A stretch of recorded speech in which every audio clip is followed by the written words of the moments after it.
How is everybody doing? What's going on, everyone? What is going on? Welcome back to my channel. In these past few days, we are looking at some key policy issues that I said to you, my viewer, I would implement if I were in government in South Africa. We did 3 videos on energy, where we looked at nuclear energy, and then when we looked at petroleum products, and also we discussed other miscellaneous issues, including renewable energy. And then in the last video, I did. What did I do? I did a couple of videos on water infrastructure and what is needed there, and the investment that is needed, and the work that is needed. I did promise that I will cover another infrastructure topic. I was just not sure which topic exactly I was going to cover, and then it turns out that I'm going to look at road infrastructure, in particular bridges in Johannesburg. I focus on Johannesburg in particular because Johannesburg is the economy of South Africa. It is the economic hub of South Africa, the economic hub of the SADC region. And as far as I understand, there is no city in Africa that has so much economic activity as Johannesburg. And that would mean that including Lagos is behind, Nairobi is behind, Cairo is behind, Accra, and the rest of the other big African cities. The road infrastructure in Johannesburg is in a poor state, as you have guessed. Some of you have lived in Johannesburg in the past, as I have. Some of you have visited Johannesburg. Some of you have never been to Johannesburg, but I'm pretty much aware that everywhere you are in the world, you are aware of Johannesburg. The state of infrastructure, though, in South Africa in general is so bad because the African National Congress have mismanaged the country for the past 30 years, such that there are so many things that are not working and things that are broken, that it is just not that there's a crisis in one situation. There are multiple crises happening concurrently. We all know, obviously, about the crisis with regards to energy and electricity, which resulted in load shedding. And we are now aware of the crisis with regards to water infrastructure, which I've covered. Some of you are aware if you are still in South Africa. And now also, you are also aware of the crisis of roads, with all the bad condition in which our roads in South Africa are across the country, the potholes. The only roads that are actually properly managed in South Africa are the ones that are managed by SANRAL, which are the national roads, that is the freeways. Those roads are managed very, very well. They are in good condition, but not without an additional cost to taxpayers known as toll fees. I suppose they are using those toll fees to manage these roads, which is a good thing. Yeah. So in Johannesburg, there was a report that came out, the annual report from the Johannesburg Roads Agency for the financial year of 2022, 2021, 2022. It showed that 90% of Johannesburg bridges were in poor condition. This is to mean that 90% of the bridges did not meet code. And obviously, there is a varying degree in terms of the state of how bad those roads are. Those bridges, excuse me. And according to this report, at least 14 bridges had been flagged by then as high priority, and that only 6% of the city's bridges were classified as good or very good, while over 94% were either fair, poor, or very poor. That is 94% of bridges in Johannesburg. This was end of financial year 2022.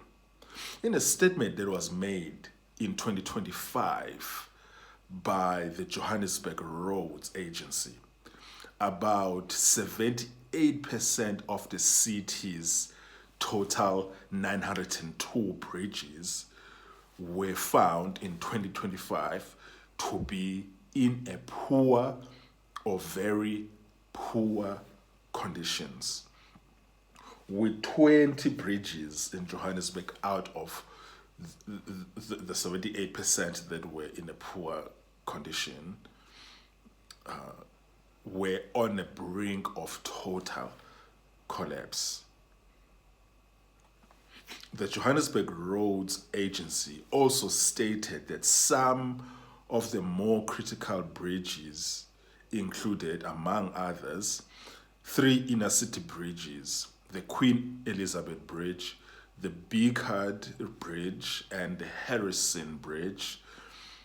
Beacard and Harrison Bridge, and Kilburn Bridge, and Belgrave Bridge, West Road Bridge, and Pier Road Bridge, Mapumulo Bridge, and Miller and Vincent Bridges.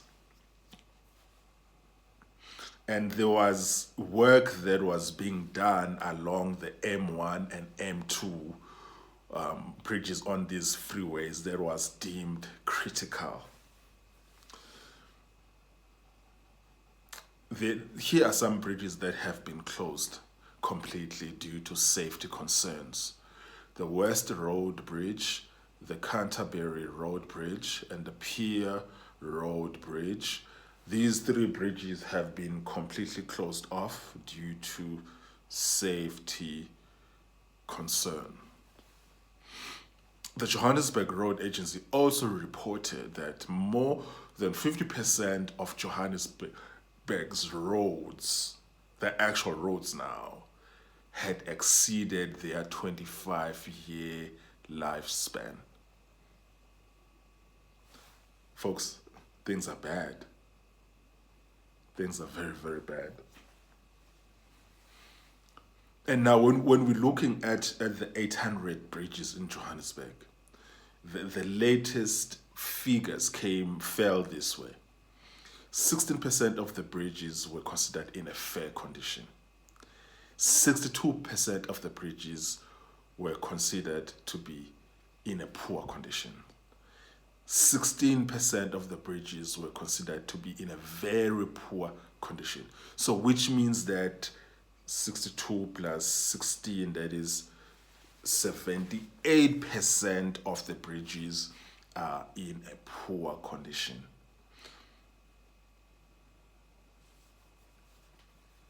And when we say that a bridge is in a fair condition, we just mean that it is just meeting code. It is not in a very good, or it is not in a good or very good or excellent condition. It is just making code. Minimum requirements. Only 16% of the bridges in Johannesburg meet code.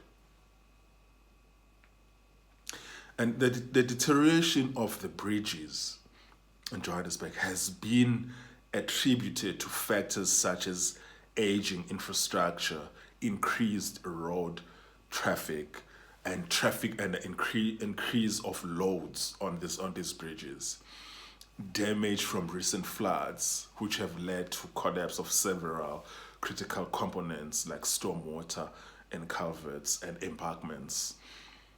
Budget constraints have further delayed essential restraint, exacerbating the risk of structural failures. I just want to touch very briefly on the issue of the increased traffic loads and also increased traffic in general. When a bridge or a road is built, what goes into the construction and the design estimated lifespan of that particular structure is the expected traffic on that bridge and the expected load. When I say load, I mean in terms of tonnage that is going to be moving over that bridge. And so when you're doing, so you put that in a model of some sort, and then you extrapolate it over a number of years, and then you make some estimates based on what is expected to be the population growth and also what is expected to be the increase in commercial activity, which might result in heavy duty vehicle using that particular bridge. And then you construct it, and then you put certain design parameters, and then you say this bridge it can carry an excess of say 50 tons, and it can do that for an expected period of say 20 years. But then you are expecting that this 50 tons though is supposed to be going through this bridge at a certain frequency over this time, this lifespan, meaning you are calculating that you are expecting a certain number of trucks at a certain frequency to go through this bridge for this estimated lifespan. When that sort of get exceeded in terms of both the tonnages and the frequency, what tends to happen is that bridge's lifespan might be reduced substantially on the best case scenario, and on the worst case scenario, that bridge might actually collapse. So those are the things that, when it comes to infrastructure planning in Johannesburg, that they have failed to do proper estimations in terms of how much traffic is going to be here and how many people are going to be in this particular seat. And this is not something that is very difficult to find out. Because even the issue of frequency of maintenance will actually be determined by how much traffic is using this particular bridge and how much load in terms of tons is being carried over this bridge. Those are not things that are very difficult to find out. And then you can adjust the frequency in terms of how frequent are you supposed to maintain it. And if you're supposed to maintain it once a year, you might actually find yourself having to maintain it up to 4 times a year, depending on the situation. And that's the sort of work that is not being done by Johannesburg Roads Agency. And then it goes to also the fact that even though there are issues of budget constraints, there are serious issues that go into the corruption and awarding contracts for maintenance to so-called BEE companies who do not have the expertise to do the work that has to be done on these bridges. A report that was done in 2024 showed that out of the 802 bridges in Johannesburg, 700 bridges were in poor condition. I'll repeat that. Out of the 802 bridges in Johannesburg, 700 bridges were in poor condition. And 12 bridges were in the verge of collapse. Folks, how can this be acceptable? How can our government even continue like it's business as usual with numbers like this? These bridges, the 12 bridges that have been named here, 12 or 20 depending on which report you are using, are found in Roodepoort, Randburg, Landhurst, Buccleuch, Florida, Grobler Park, Rummelsburg, and that's in the West Rand, and Soweto. And another report in 2025 by City Press stated that less than 6% of the city's 902 bridges are in good condition. 6%. 6%. And that the cost to bring the rest up to acceptable standard is estimated to be around 16 billion rand. The cost that is needed to bring the bridges, just not to be in a good or very good condition, just to get them to meet code, is estimated to be around 16 billion rands. Which then, in my thinking, would be that means you need around 30 billion rands then, in order to get all of these bridges to be in a good to very good condition.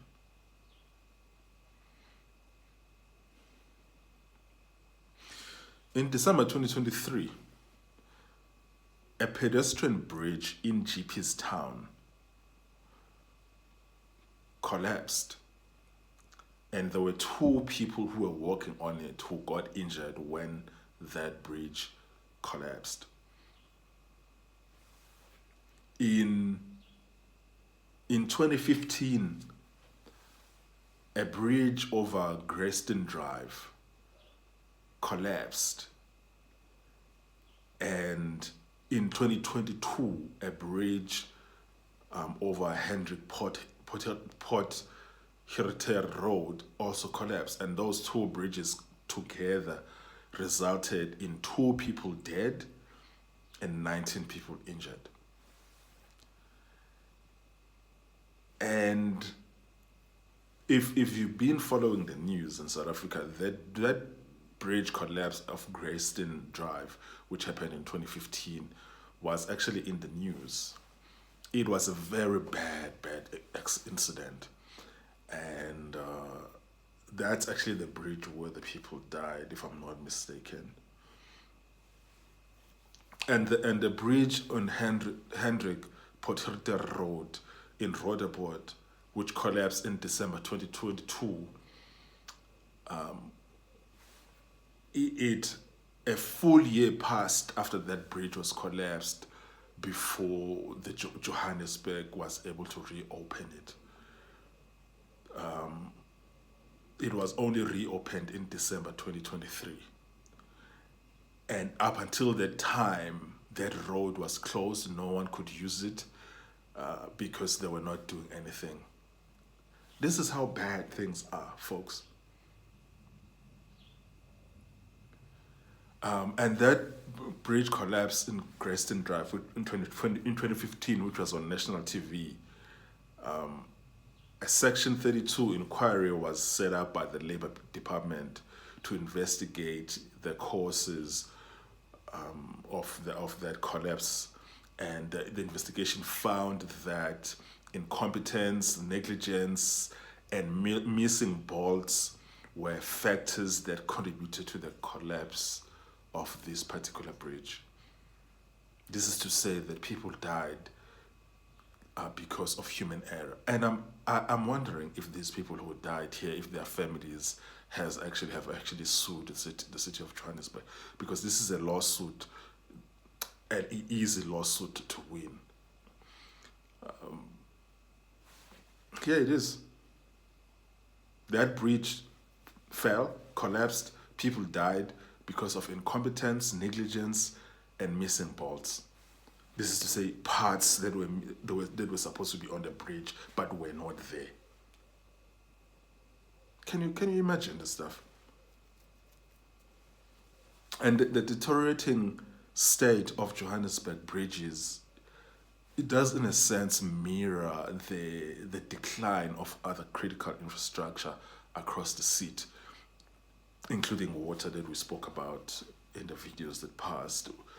Water, electricity, the road systems are all facing severe challenges contributing to an overall decline in the quality of the life of Johannesburg residents.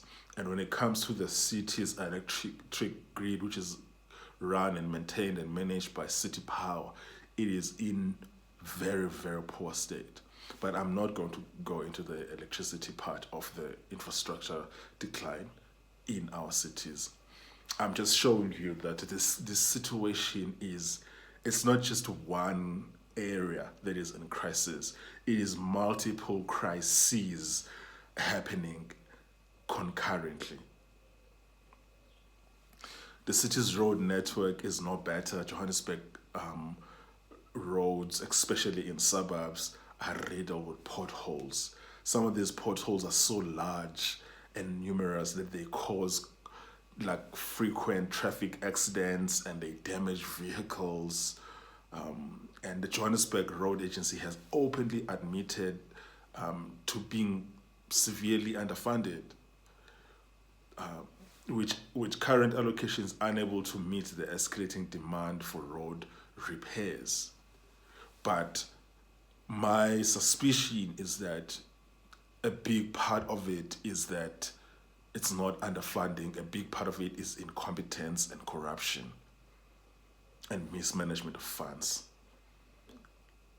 In the previous video where I was discussing the issues of water infrastructure that needs serious investment, I suggested that Johannesburg needs an investment to the tune of $35 billion.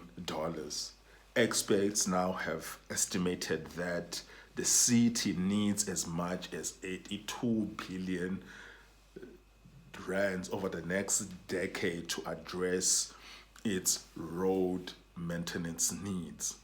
And I would say that if we say 82 billion, which will cover roads and bridges, I would say don't put it over a period of 10 years. This is very urgent because when it comes to road safety, the safety of bridges is an issue of life and death. So this money will have to be spent at least in the next 2 to 5 years, not 10 years. And then so if I put together with the amount that I said is needed for the remodeling and refurbishing of the water infrastructure, what Johannesburg needs is something around 110 billion rands to 120 billion rand to fix the water and the road infrastructure. That is just Johannesburg alone.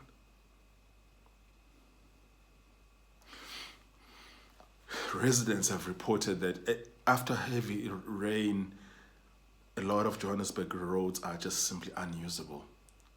Can you believe this?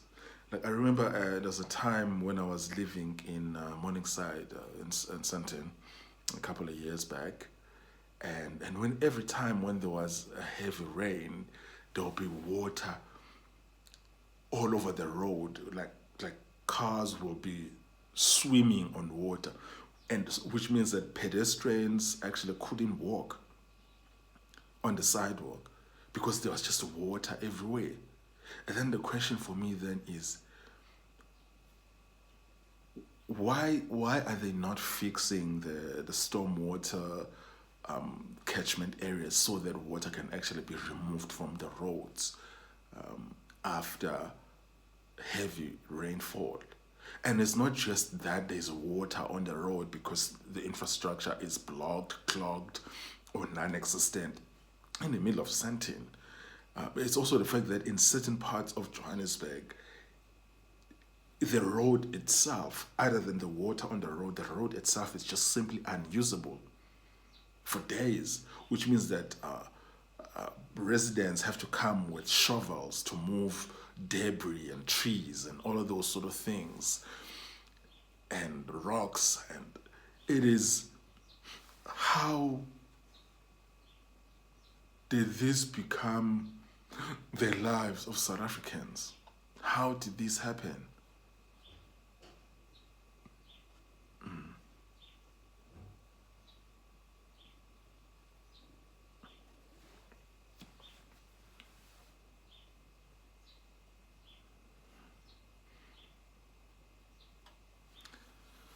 So what I would say about this matter, though, is that I think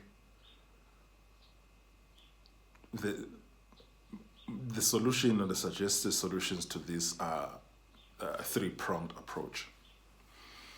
Number one, I'll start by saying that maybe it's time that road infrastructure maintenance be removed from cities and be actually taken up to be under the purview of SANRAL, except when that city has demonstrated repeated and demonstrable competence, like for instance the Western Cape cities of Cape Town. It seems to me that will probably be the best thing that will have to be done, and that requires legislative action to do so.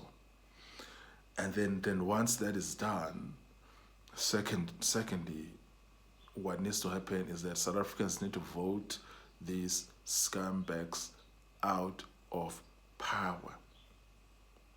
And if you vote them out of power, if you do that first, there might not be a need to actually remove the maintenance of road infrastructure from the cities and put it under SANRAL. And then the third thing would be there needs to be national and provincial capital investment to pay for the fixing of this infrastructure that is at this stage unusable and dangerous, and people have already lost their lives. The question really is, how many more lives are supposed to be lost before this matter is actually taken as serious and urgent? How many more lives are supposed? People have already died. Some people who didn't die have had life-altering injuries because of bridges that have collapsed while they are using them. Pedestrians. And the problem with pedestrians is that these are poor people who don't even know what their rights are, and so who wouldn't necessarily sue the city because they don't know they have a right to sue the city for damages for situations like that. So how long is this thing supposed to happen? How many more lives are supposed to be lost? Really? Because when it comes to road infrastructure, it's not just about the issue of cars that get damaged, accidents, it's about the lives that get lost. How many more innocent South African lives are supposed to be lost because of these scumbags? That's really the question that South Africans are supposed to be asking themselves when you go to vote, when you go into the voting booth in the next election, which from my understanding is next year, 2026. So that would be my suggestion, but the spending of these 120 billion in Johannesburg to fix the water infrastructure and the road infrastructure is absolutely non-negotiable, and it is urgent, and it will create thousands of jobs. It will add substantial amount of jobs into the economy. These entire infrastructure discussion points that I've discussed now, including energy and water and road infrastructure, together will add up to 3% into economic growth in South Africa, and will create jobs to the tune of more than 200,000 jobs. But South Africans really need to think and reconsider their voting habits. How long is this supposed to happen? How long? How many more people are meant to die? How many more South Africans are supposed to die? Until you take action and you vote these scumbags of the ANC out of power. Let me know what your thoughts are on the comments below.